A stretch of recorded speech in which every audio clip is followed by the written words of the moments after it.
Sumainyo ang Panginoon. At sumayo rin. Ang mabuting balita ng Panginoon ayon kay San Lucas. Papuri sa iyo, Panginoon.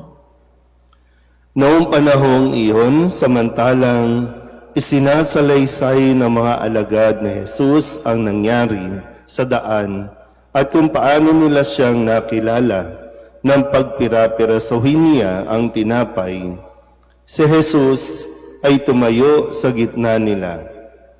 Sumainyo ang kapayapaan, sabi niya sa kanila. Ngunit nagulat sila at natakot sapagkat akala nila'y multo ang nasa harapan nila.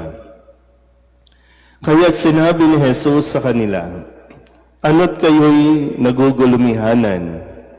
Bakit nag-aalinlangan pa kayo? Tingnan ninyo ang aking kamay at paa. Ako nga ito. Hipuin ninyo ako at pagmasdan.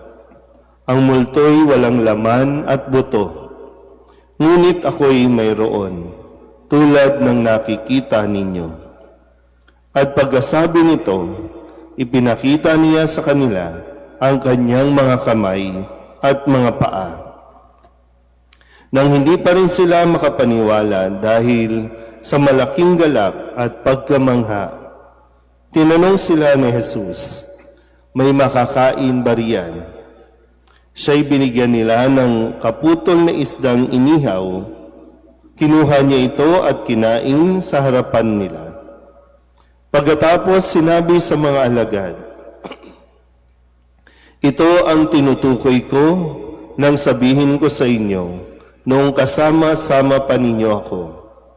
Dapat matupad ang lahat ng nasusulat tungkol sa akin sa kautusan ni Moises, sa mga aklat ng mga propeta at sa aklat ng mga awit." At binuksan niya ang kanilang mga pag-iisip upang maunawaan nila ang mga kasulatan. Sinabi niya sa kanila, "Ganito ang nasusulat, kinakailangang magbata ng hirap at mamatay ang Mesiyas at muling mabuhay sa ikatlong araw. Sa kanyang pangalan, ang pagsisisi at kapatawaran ng mga kasalanan ay dapat ipangaral sa lahat ng bansa, magmula sa Jerusalem. Kayo ang mga saksi sa mga bagay na ito." Ang mabuting balita ng Panginoon. Pinupuri ka namin, Panginoong Hesukristo. Isang mapagpalang umaga po sa inyong lahat. Ngayon po ay Huwebes sa 8 araw na pagdiriwang ng Pasko ng Pagkabuhay.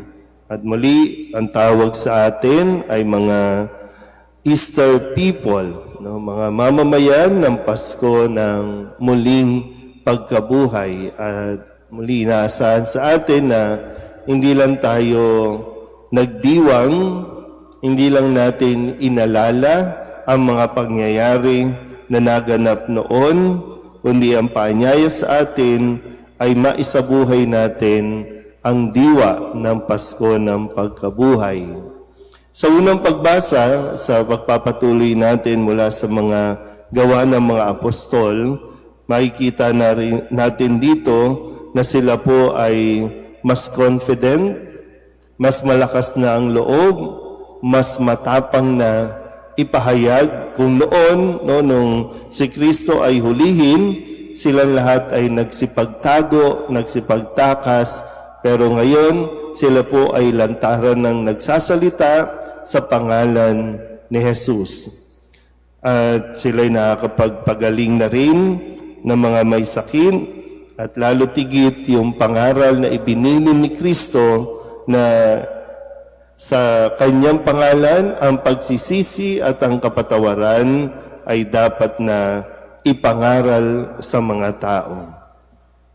At isa po sa ating ebanghelyo na kailangan natin nawa taglayin kung talagang bukal sa ating puso't isipan o handa tayong tanggapin na si Kristo ay muling nabuhay, tayo rin nawa ay magkaroon ng ipinapakita ni Kristo sa Ebanghelyo.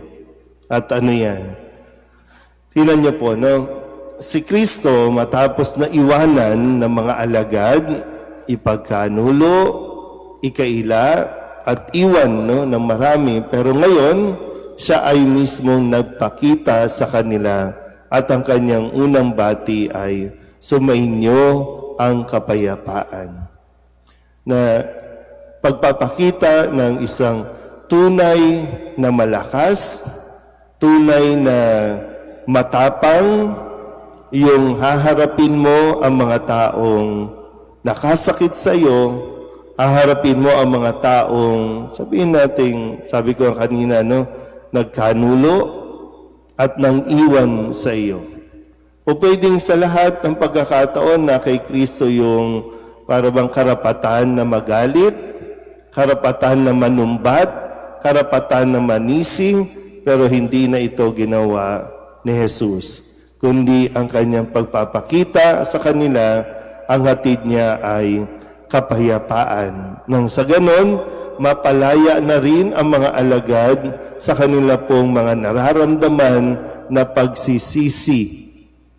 Kasi yung guilt nila, no, kaya nga sila ay nagkukulong, nagtatago, bukod sa kanilang takot na nararamdaman, yung guilt din na iniwan nila sa Jesus. Pero muli, no, ang ipinakita ni Jesus, nawa ay taglayin din natin. Yung nawa, isang araw, handa na rin tayo harapin ang mga taong nakasakit sa atin.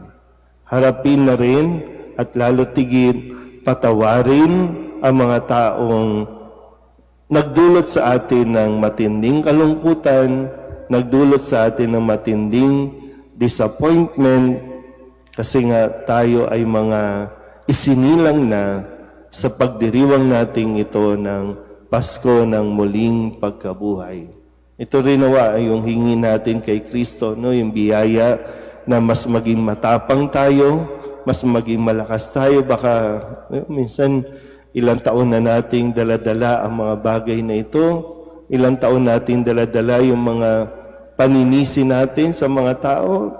Valid naman na nahirapan ka sa buhay, valid naman yung naramdaman mo, no, yung pagka-inis mo, pagkagalit mo, pero tapos na yun. Para bang dito, no?